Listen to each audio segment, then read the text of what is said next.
tentang hari ini doa yang persistence atau kegigihan, persistensi.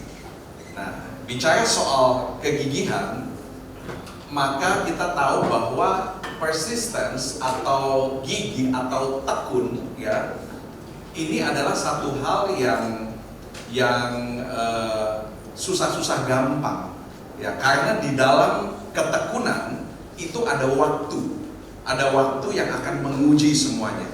Sehingga ketika kita bilang persistence, itu harus disertai dengan satu karakter, dengan satu keyakinan yang pasti.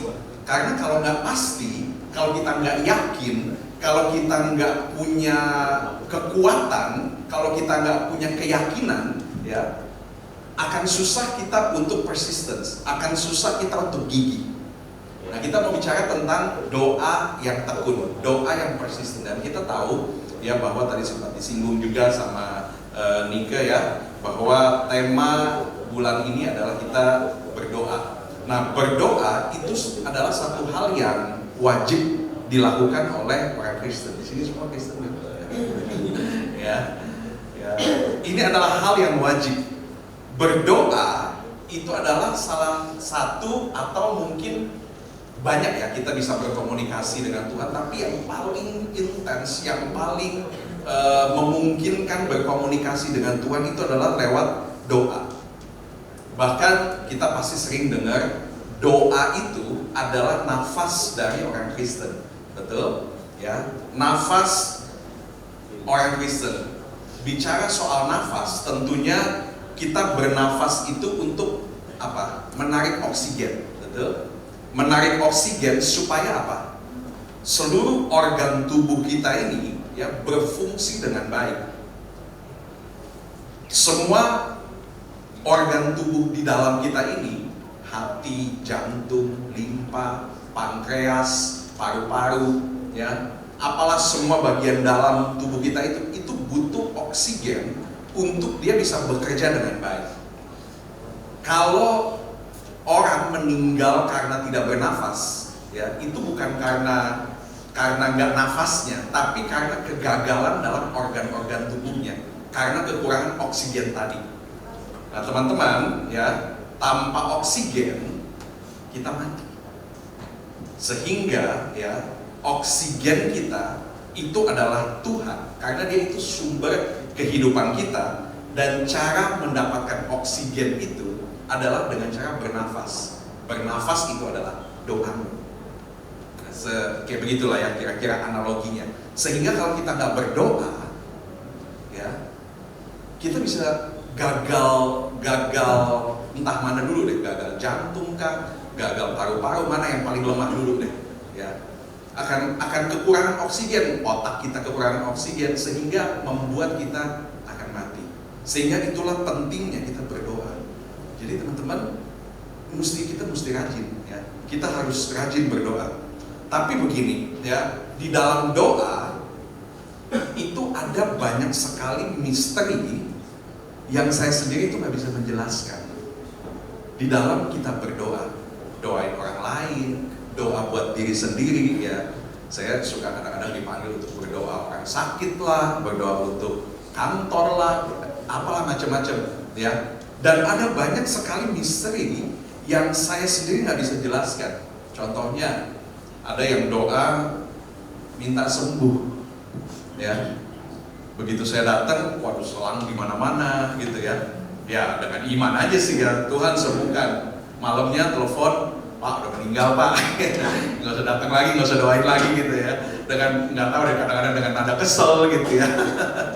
Ini orang segala misteri. Padahal saya doanya sungguh-sungguh tuh, ya. Doanya sungguh-sungguh. Itu semua misteri, dan ada banyak hal juga yang nanti kalau meninggal saya mau tanya gitu sama Tuhan, Tuhan kenapa sih begini, kenapa sih begitu, ya.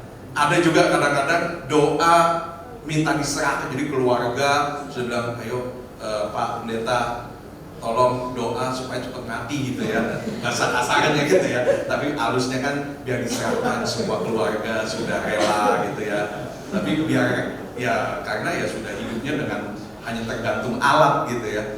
Terus saya doakan Tuhan supaya jangan dia menderita, supaya wah pokoknya yang manis-manis deh ya gitu. Nggak mati-mati sampai bertahun-tahun gitu. Jadi ada banyak misteri ya. Dan di dalam doa itu bahkan firman Tuhan bilang kalau kita berdoa di dalam bahasa roh itu seperti keluhan yang tidak terucapkan dari dalam ini ya. Sehingga ketika kita berglosolali, berbahasa roh, kita itu seperti sedang berdoa sesuatu yang mungkin kita sendiri nggak tahu. Mungkin ada sesuatu dalam hati yang kita nggak ngerti, yang kita mesti bawa ke Tuhan. Itu kata firman Tuhan. Dan ini pernah beberapa waktu lalu nih kami alami berdua, saya sama Santi ya, khususnya saya. Jadi mungkin 2 minggu lalu ya, 2 minggu lalu kita punya satu perasaan nggak enak, dan kita tuh selalu ngerti gitu ya, kalau ada satu perasaan nggak enak ini pasti ada sesuatu yang mau terjadi. Lalu kemudian dia juga begitu, dia rasa aduh kok aku kayak nggak enak hatinya. Tadinya kita pikir karena dia sibuk, ada banyak deadline, ketika deadline itu selesai maka selesailah sudah perasaan itu. Saya juga demikian, saya juga punya perasaan gak enak. Saya pikir tadinya karena saya juga ada banyak deadline, ketika deadline ini selesai maka selesailah itu perasaan. Tapi ternyata enggak, sehingga apa nih Tuhan. Dan waktu ketika hari Kamis, doa Kamis ya, doa kami saya datang itu perasaan betul-betul gak enak. Dan di saat itulah dari awal sampai akhir 1,5 jam itu saya berbahasa roh terus ya, tentunya ya gak teriak-teriak juga gitu ya.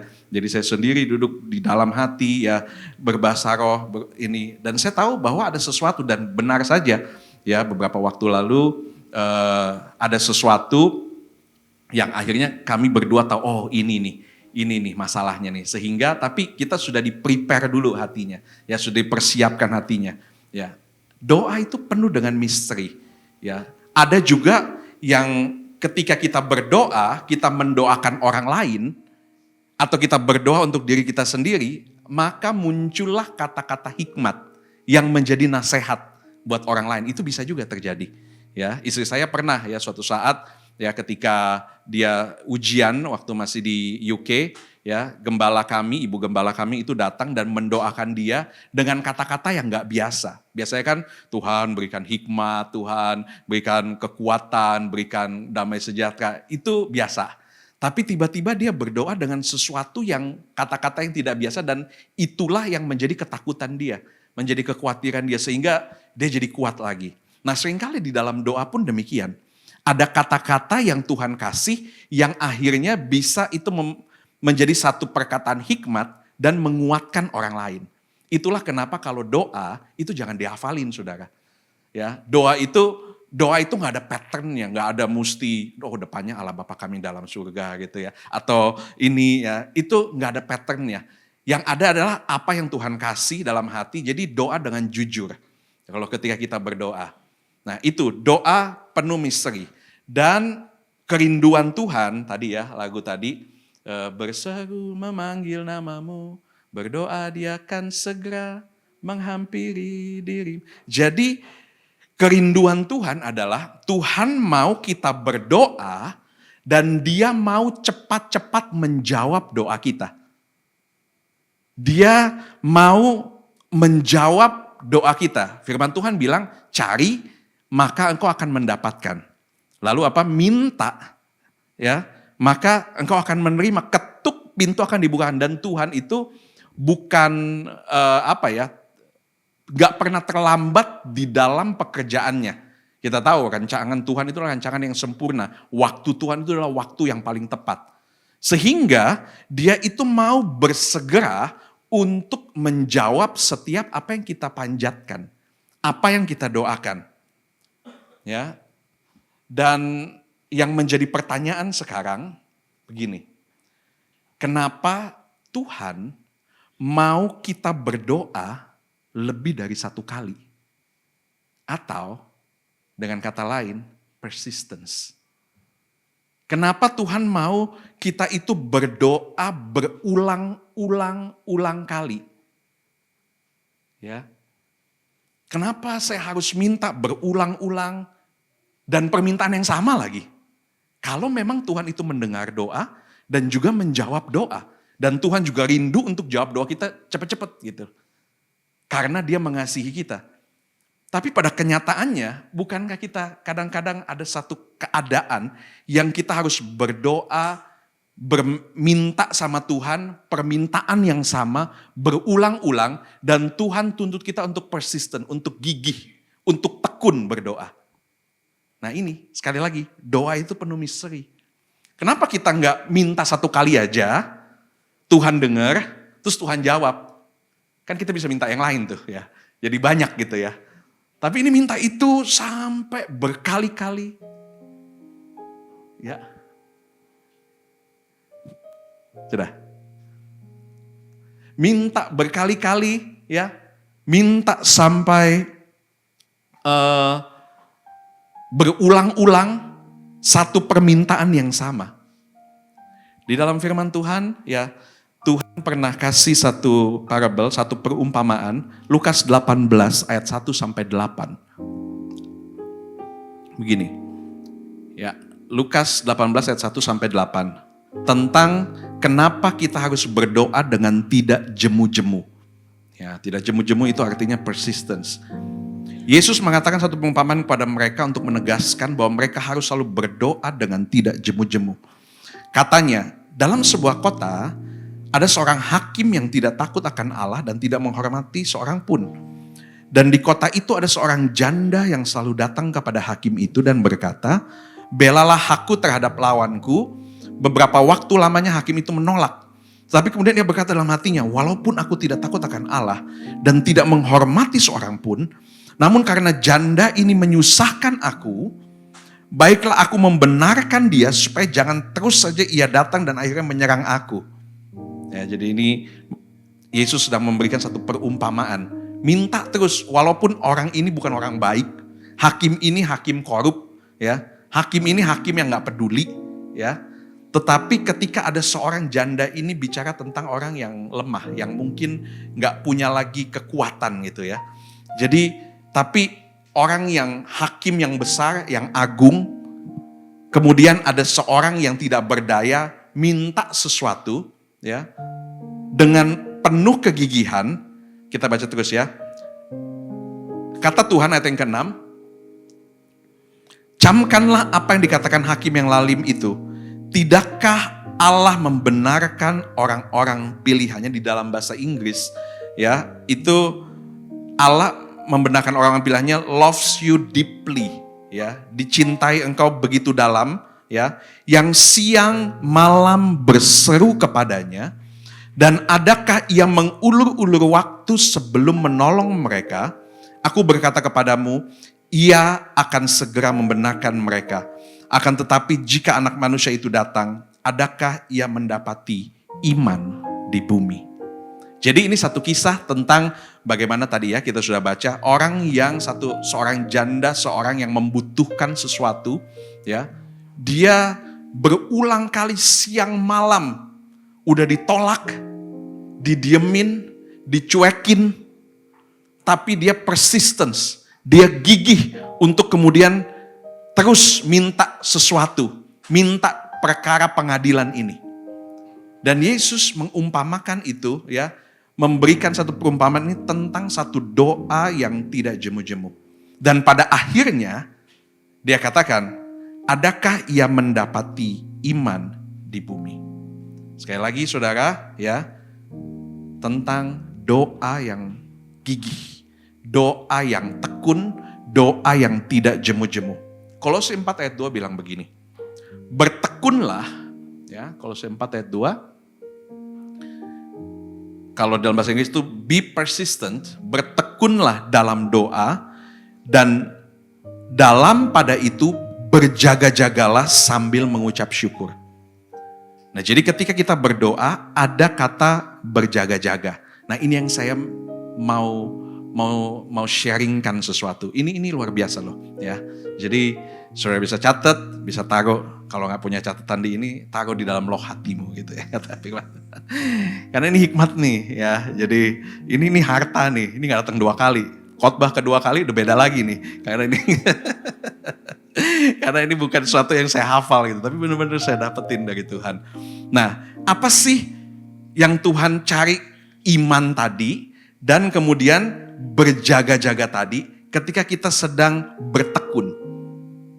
Kalau Tuhan mau, Tuhan itu mendengar. Satu kali aja cukuplah Tuhan. Ngapain mesti persistence, ngapain mesti doa yang sama berulang. Ada satu hal yang Tuhan mau, ya. Kenapa? Ya. Apakah supaya ketika kita doa berulang-ulang supaya Tuhan itu makin dengar? Kalau sekali mungkin gak dengar kali. Karena berisik kali di surga gitu ya. Dengan pujian enggak. Atau apakah kita tuh harus ngemis-ngemis gitu ya. Apakah harus nangis-nangis sampai Tuhan bilang ya udah deh cukup, diem aja nih gue kasih gitu. Apakah seperti itu? Enggak, tidak sama sekali. Kenapa? Kenapa kita berdoa berulang-ulang? Maka nih yang pertama ya.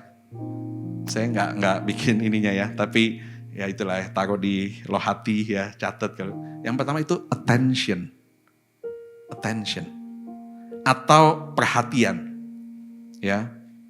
Doa berulang-ulang itu membuat perhatian atau attention kita menjadi lebih fokus kepada Tuhan. Ketika kita berulang-ulang, saya selalu berkata begini, ya. Oh ini remote-nya di sini nih. Ya, ini AC tengah nih kadang-kadang suka mati nih. Jadi kita berdoa nih. Ya, biasanya kalau saya ngomong itu toto ada yang nyumbang AC loh. Kemarin saya bilang komputernya rusak, ada yang nyumbang komputer, terus ada yang nyumbang monitor. Siapa tahu ada yang mau nyumbang AC. Oke, lanjut lagi. Nah, yang pertama itu attention, ya.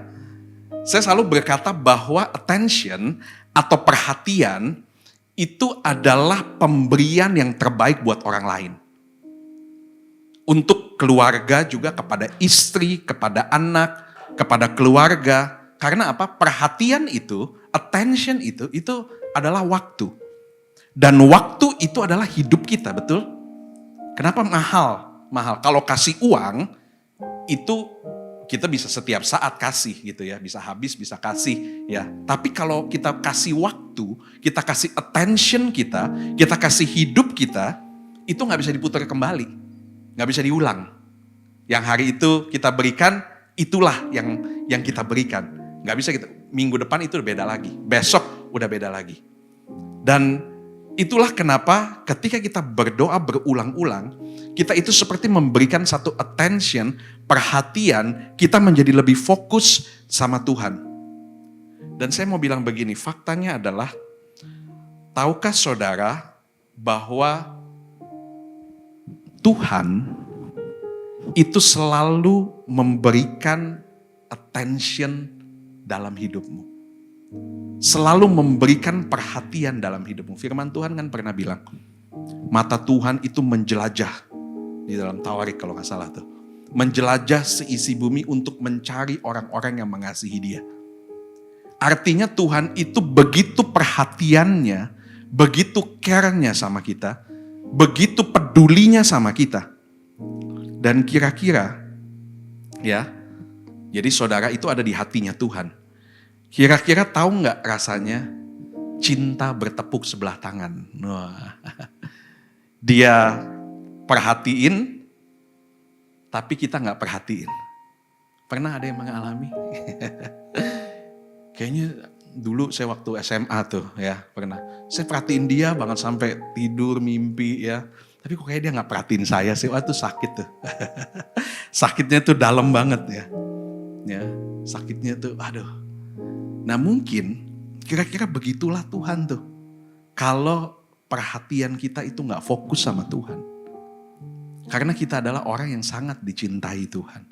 Dan yang Tuhan mau adalah Tuhan kita itu memperhatikan atau fokus, memberikan satu attention kepada Tuhan. Karena dunia ini akan selalu berusaha menarik perhatian kita dari Tuhan. Kita akan dibuat sibuk, kita akan dibuat busy ya, dengan media sosial, dengan YouTube, dengan kerjaan, dengan waduh pasti kita akan dibuat sibuk. Sehingga bisa membuat kita itu kehilangan attention kepada Tuhan.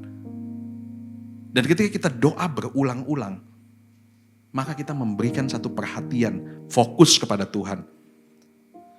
Seperti Daud memberikan attention-nya kepada Tuhan. Mazmur 25 ayat 15. Bilang begini, Mazmur 25 ayat 15. Mataku tetap terarah kepada Tuhan. Inilah kenapa Tuhan itu senang banget sama Daud. Daud bukan orang yang sempurna. Sama juga kita mungkin bukan orang yang sempurna. Tapi bagaimana supaya Tuhan itu senang sama kita gitu loh. Berkenan di hatinya Tuhan. Kata Tuhan tentang Daud ini. Mataku tetap terarah, dan bahasa Inggrisnya continually looking. Selalu melihat, selalu memberikan atensi kepada Tuhan. Sebab apa? Nah, inilah kenapa Tuhan mau kita itu memberikan perhatian kepada Tuhan. Jangan pikir Tuhan itu caper, cari perhatian, atau Tuhan itu kepingin diperhatikan. Tuhan itu seperti ngapain sih mesti? Karena ini nih ayat bagian B-nya. Sebab ya, Ia mengeluarkan kakiku dari jaring, trap, dari jebakan-jebakan. Dan saya mau bilang teman-teman, ada banyak jebakan-jebakan yang menunggu engkau. Jebakan Batman tuh, ya. Jebakan iblis yang bisa membuat kita itu jatuh. Ada banyak jebakan-jebakan yang bisa membuat kita itu rugi, yang bisa membuat damai sejahtera kita hilang. Ada banyak jebakan-jebakan yang bisa mengambil sukacita kita dan menghancurkan bukan hanya kita, tapi keluarga kita, suami, istri, keluarga besar. Ada begitu banyak jebakan-jebakan. Dan inilah kenapa Daud bilang, mataku itu mau terus terarah, continually looking. Bukan Tuhan haus perhatian, tapi supaya kita gak terjebak. Dan inilah yang kenapa Tuhan mau kita berdoa dengan tidak jemu-jemu. Yang pertama attention, supaya kita bisa fokus sama Tuhan. Perhatian kita berikan kepada Tuhan. Tuhan mau perhatianmu bukan karena dia kurang perhatian. Semua orang perhatiin Tuhan. Tapi karena dia gak mau kamu kena jebakan dalam hidupmu. Saya juga ya, tetap melekat kepada Tuhan. Seperti carang pohon yang melekat pada batangnya itu loh. Jadi teman-teman, yang pertama, berdoa berulang-ulang. Berdoa dengan tidak jemu-jemu. Berdoa dengan persistensi. Itu akan membuat kita fokus kepada Tuhan. Amin. Itu yang pertama. Yang kedua, kenapa sih kita mesti doa dengan tidak jemu-jemu? Kalau bisa sekali, kenapa gak sekali aja? Apa sih yang bisa dipelajari? Yang kedua adalah ketika kita berdoa dengan tidak jemu-jemu, ada waktu di sana yang kita berdoa hal yang sama berulang-ulang, berhari-hari, berminggu-minggu, bulan, tahun. Maka yang kedua kita bisa belajar. Belajar apa? Ya, nggak sesimpel itu. Kita akan melihat, ya. Belajar, ya, menunggu itu membuat kita belajar tentang diri kita. Ya. Kita bukan hanya belajar, ya. Ada hal-hal yang hanya akan kita dapatkan atau kita pelajari ketika kita menunggu. Ada hal-hal yang gak bisa instan. Tapi karena teruji dengan waktu, maka kita akan belajar sesuatu yang gak bisa kita dapatkan dimanapun. Ketika kita berdoa berulang-ulang, kita bukan hanya belajar tentang Tuhan, tapi kita belajar, ini yang paling penting, tentang diri kita sendiri. Karena kadang-kadang kita itu gak kenal loh diri kita. Tuhan bilang, aku lebih mengenal engkau daripada engkau mengenal dirimu sendiri. Kata firman Tuhan. Kadang-kadang sampai orang udah tua-tua, jati dirinya tuh belum utuh gitu. Masih bingung dengan hidupnya. Masih belum menemukan sesuatu di dalam hidupnya. Makanya ada, kalau dibilang orang kan ada puber kedua, ya lah, puber ketiga lah. Nggak tahu udah sampai puber keberapa gitu ya. sampai mati puber terus gitu. Karena orang itu labil jiwanya.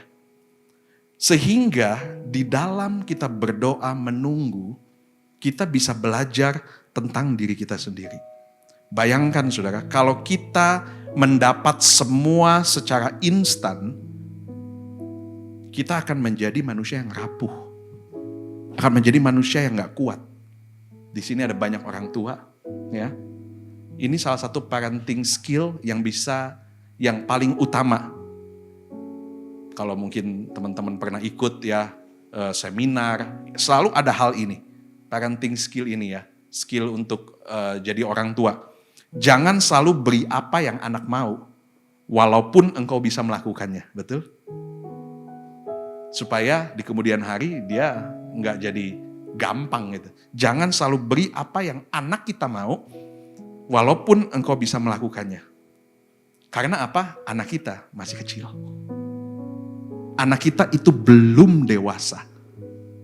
Sehingga kita nggak langsung kasih. Dia harus belajar dulu sesuatu. Banyak kali ya kita itu bisa menjadi dewasa di dalam penantian dan penundaan. Saya pernah saksikan ya bagaimana waktu itu saya masuk sekolah Alkitab ya. Ternyata ada waktu yang lebih panjang lagi. Saya pikir 9 bulan selesai. Ternyata di tengah jalan saya mesti keluar. Ada penundaan, tapi itu mendewasakan saya. Itu mendewasakan, membuat saya itu lebih siap. Membuat saya lebih mengerti. Dan Tuhan itu yang paling mengerti kita. Di saat kita berdoa untuk sesuatu, di saat yang bersamaan, Tuhan itu juga akan mendewasakan kita. Ada pembelajaran. Dan ketika kita berdoa berulang-ulang, namanya pendewasaan, itu akan ada ujian-ujian tentang diri kita. Ujian-ujian yang akan dinyatakan dalam diri kita. Nih, Zakaria 13 ayat 9.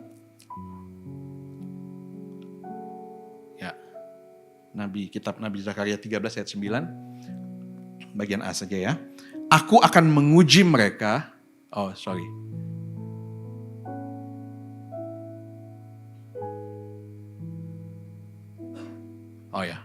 Aku akan menaruh yang sepertiga itu dalam api dan aku akan memurnikan mereka seperti orang memurnikan perak. Aku akan menguji mereka seperti orang menguji emas. Mereka akan memanggil namaku dan aku akan menjawab mereka. Aku akan berkata kepada mereka, mereka adalah umatku dan mereka akan menjawab Tuhan adalah Allahku. Jadi di dalam doa ya ada satu ujian. Menjadi dimurnikan seperti perak dan menguji mereka seperti orang menguji emas. Nah, setelah kita berdoa berulang-ulang, kita itu akan diubahkan atau akan dimurnikan menjadi seperti perak dan menjadi seperti emas. Ini artinya adalah kita akan menjadi punya satu mental yang matang, murni, motivasi yang benar. Ketika itu maka akan ada jawaban. Dan jawabannya ini, orang itu kadang-kadang begini ya. Karena kadang-kadang kita gak bisa kenal diri kita. Ketika kita dimurnikan, seperti perak dan emas tadi, maka jawaban doa kita itu bisa berbeda dengan apa yang kita minta. Dan kita sadar bahwa jawaban doa ini adalah yang terbaik. Itu bisa switch dari doa kita. Karena kita belum dewasa. Karena kita belum banyak mengerti. Dulu saya berdoa ya, ketika saya bertobat itu umur mungkin 20-an lah. Terus saya berdoa sama Tuhan, Tuhan saya mau nikah muda. Umur 24 lah Tuhan. Itu biar panjang, main sama anak-anak gitu ya. Tapi di dalam perjalanannya ya, Tuhan tuh banyak ngomong sama saya. Ya, banyak ngomong. Sehingga akhirnya saya rubah tuh ya. Saya tahu apa yang Tuhan mau itu berbeda. Ya, saya menikah umur 30. Ya masih inilah ya. Enggak telat-telat amat, tapi juga dibanding beberapa banyak teman saya ada yang umur 22, 23 25. Tapi saya mengerti itulah waktu yang terbaik. Ada satu pendewasaan di sana. Nah, kalau kita berhenti dan menyerah untuk berdoa, maka kita tidak akan bisa lagi mengenal diri kita dan kadang-kadang motivasi kita atau ujian tentang siapa diri kita. Nah, ini ada 3 hal ya, dengan cepat saja ya. Ada 3 hal apa sih yang diuji dari hidup kita. Tadi 2 ya, ketika kita berdoa dengan tidak jemu-jemu, yang pertama kita akan lebih fokus sama Tuhan, yang kedua kita akan belajar. Nah, belajar tentang apa? Belajar tentang diri kita itu apa? Kemudian diuji ketika kita berdoa. Nah, apa sih yang diuji? Ada 3 hal aja yang akan terjadi ketika kita berdoa berulang-ulang dan akan diuji di dalam diri kita. Yang pertama, saudara, menguji hasrat kita. Menguji apa yang benar-benar saya inginkan. Kadang kita kalau berdoa itu berdoa cepat-cepat. Karena itu yang kita mau. Cepat-cepat aja. Ini Tuhan yang saya mau tanpa pikir panjang. Kadang-kadang itu bisa membuat kita itu terjerembab justru. Nah, ketika ada satu penantian, ketika kita berdoa berulang-ulang, ada waktu yang menguji di sana, dia akan uji diri kita, dia akan uji hasrat kita. Atau apa yang benar-benar saya inginkan. Penantian doa seringkali mengubah doa. Ya. Kadang-kadang kita menanti kita berdoa, ketika kita makin didewasakan, kita bisa rubah loh doa kita. Contohnya, mungkin tadinya Tuhan, waktu belum dewasa nih, Tuhan saya mau sukses, Tuhan saya mau banyak uang, supaya saya bisa, mungkin saya bisa bahagiakan istri, anak, suami, atau keluarga besar saya.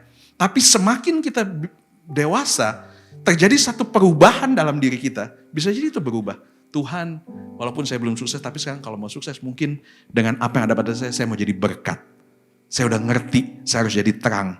Saya udah ngerti, saya harus jadi berguna. Saya hanya alat untuk saya dipakai Tuhan. Ada orang yang jemaat kita ya, ketika saya datang dia sakit ya, sakit yang lumayan. Lalu kemudian di rumah sakit dia harus lama di rumah sakit. Ketika saya datang dia bilang, Pak Aldi doain dong supaya saya sembuh. Saya pengen cepat-cepat keluar nih, kalau lihat rumah sakit rasanya gak enak. Rasanya dengar alat ini bunyi, atau ada yang meninggal di depan. Doain dong supaya saya cepat sembuh, cepat pulang. Lalu kemudian saya doakan, tapi karena penyakitnya lama, ya, beberapa minggu kemudian saya datang, masih di sana ya, masih di rumah sakit. Kemudian saya bilang yuk kita berdoa lagi. Terus dia bilang begini, tapi ganti ya doanya. Ganti gimana? Biar ketika saya ada di rumah sakit, saya terus bisa menjadi kesaksian. Rupanya di dalam penantian itu, ya, terjadi satu pendewasaan di dalam karakternya. Muncul di sebelahnya, ternyata dia bisa bersaksi. Kemudian dia jalan dengan alat-alatnya, dengan kursi rodanya. Tiba-tiba dia ketemu orang, tanya, kenapa Bu? Ya, terus dia mulai bersaksi. Sampai akhirnya dia bilang, Pak Aldi kalau bisa saya gak usah keluar dari rumah sakit. Benar loh. Tuhan kasih sembuh, oke. Tapi kalau bisa agak lama dikit. Karena ternyata setiap hari ada aja yang ngobrol sama dia. Dan dia jadi merasa lebih berguna di situ. Dibanding di rumah, diem aja gitu. Terjadi satu pendewasaan. Dan seringkali itu akan menguji hasrat kita, apa yang benar-benar diinginkan. Ternyata yang benar-benar diinginkan oleh ibu ini bukan sembuhnya, tapi jadi berkatnya. Dan dia baru temukan di dalam penantiannya itu. Ya. Seringkali hasrat kita itu didasari dengan ketidakdewasaan kita. Kadang-kadang hasrat kita itu didasari, doa kita itu didasari dengan ego kita. Karena kita gak dewasa, saya kepingin punya harta yang banyak supaya saya kelihatan keren. Saya kepingin punya gadget ini, saya pengen punya supaya saya bisa dipandang orang. Karena ketidakdewasaan kita. Tapi seringkali di dalam waktu kita menunggu, itu hal-hal yang simpel lah ya. Dalam hal-hal kehidupan, terjadi pendewasaan dan Tuhan itu seringkali tunda. Kita doa berulang-ulang supaya kita diuji apa yang benar-benar kita inginkan. Itu yang pertama, dia akan menguji hasrat kita. Yang kedua, dia akan menguji prioritas kita. Itu yang diuji, itu yang kita belajar tadi. Belajar tentang diri kita, menguji prioritas kita. Apa yang terpenting untuk saya? Kalau kita berdoa, tentu itu menjelaskan apa yang penting untuk kamu. Benar? Untuk kita. Kalau kita berdoa, Tuhan saya berdoa untuk istri saya supaya dia sehat, supaya dia... Karena istri kita penting. Kalau nggak penting jarang biasa kita doain. Paling cuma masuk di pikiran, mikirin sebentar, nah udah lewat. Tapi kalau itu jadi prioritas, itu penting, pasti kita akan doakan. Nah, kira-kira kalau saya tanya, apa yang paling penting bagi dirimu? Ayo, bisa jawab jujur? Macam-macam pasti. Ya. Mungkin kalau ya di tengah umum begini, pasti yang paling penting adalah melayani Tuhan. Wah, yang paling penting saya bisa jadi sinar, jadi berkat buat orang lain. Nggak mungkin kan kalau dibilang yang paling penting bagi saya itu adalah materi. Wah. Yang paling penting bagi saya sukses. Yang paling penting bagi saya bisa dipandang orang. Nggak mungkin kan. Tapi ketika kita berdoa, dengan waktu yang lama, berulang-ulang, itu kadang-kadang menguji prioritas kita. Apa yang terpenting untuk kita. Dan saudara tahu, apa yang paling penting, itu adalah apa yang paling kamu khawatirkan. Karena itu menjadi satu hal yang penting, sehingga itu menjadi kekhawatiran bagi kita. Kekhawatiran itu memberitahu apa yang paling penting bagimu. Ada orang yang dia itu khawatir dia nggak dianggap orang, pride-nya tentang dirinya, sehingga dia khawatir banget dia tampil jelek di hadapan orang, tampil nggak perform di hadapan orang, karena ada sesuatu dalam dirinya itu. Ya, kekhawatiran itu akan memberitahu apa yang paling penting dalam hidupmu. Dan kadang orang kalau dia khawatir, walaupun dia orang anak Tuhan, kalau dia khawatir kadang-kadang dia seperti orang ateis yang gak percaya Tuhan. Bahwa Tuhan itu Tuhan yang besar, Tuhan yang berkuasa, Tuhan yang melindungi, Tuhan yang mencukupkan. Kalau dia khawatir tentang masa depannya, dia itu seperti orang gak punya Tuhan. Dia lakukan apa saja karena kekhawatiran itu. Saudara, apa yang paling buat kamu khawatir? Tadi mungkin ego kita. Ada orang yang berdoa untuk minta pekerjaan. Kadang-kadang itu bukan supaya bisa memberkati, supaya karena bisa bersaing, karena iri hati, dan lain sebagainya. Tapi saya mau bilang, dalam hal kekhawatiran, kalau Anda harus khawatir, khawatirlah untuk tidak bisa jadi berkat, khawatirlah untuk tidak bisa berbuah dan berguna.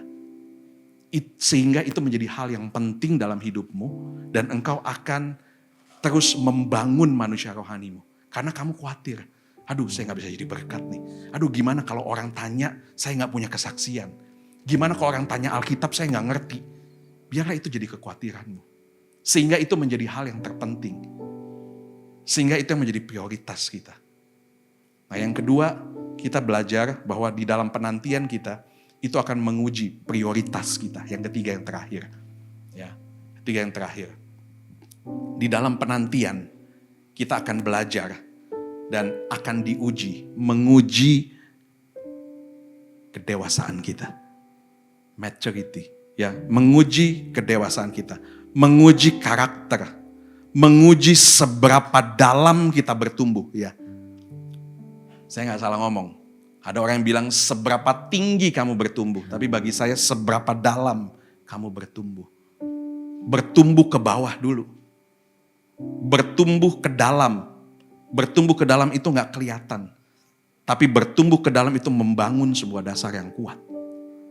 Dibanding membangun ke atas dengan dasar yang lemah.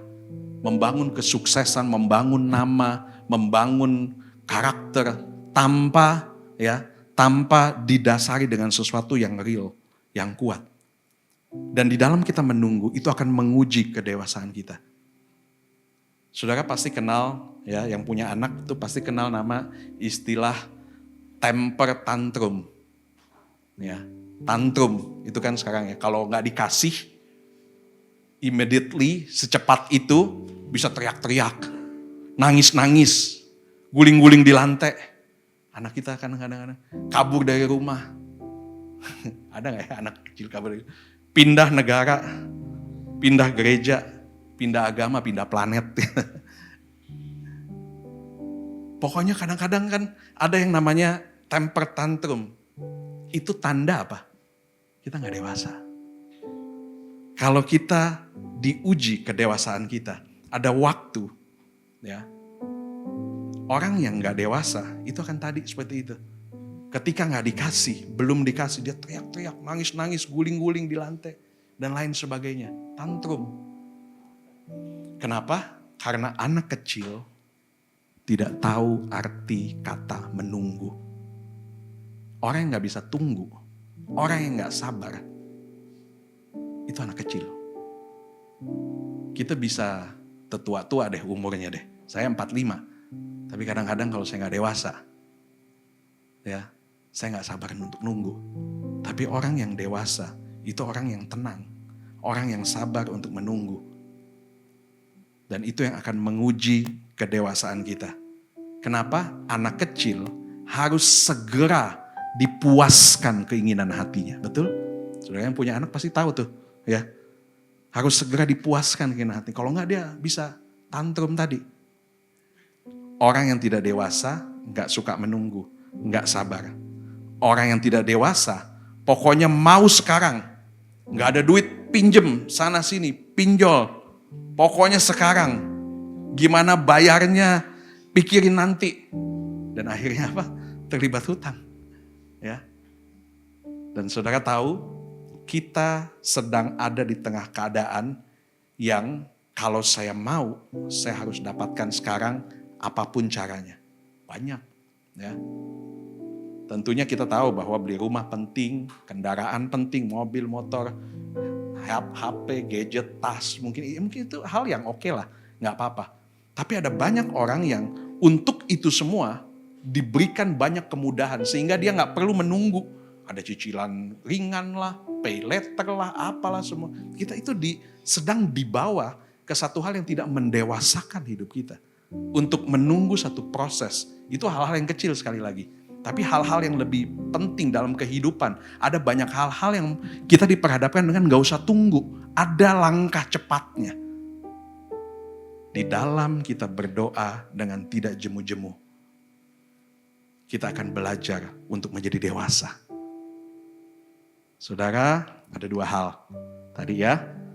Yang pertama, ketika kita berdoa dengan tidak jemu-jemu, kita akan fokus sama Tuhan. Kita gak akan kehilangan fokus. Yang kedua, kita akan mendapatkan pembelajaran. Kita akan belajar something. Belajar apa? Tadi, 3 hal tadi. Kita belajar untuk mengenal diri kita. Amin. Saudara, mari ya. Kalau kita berdoa, biarlah kita itu berdoa dengan persistence. Dengan gigih. Tidak jemu-jemu. Berulang-ulang.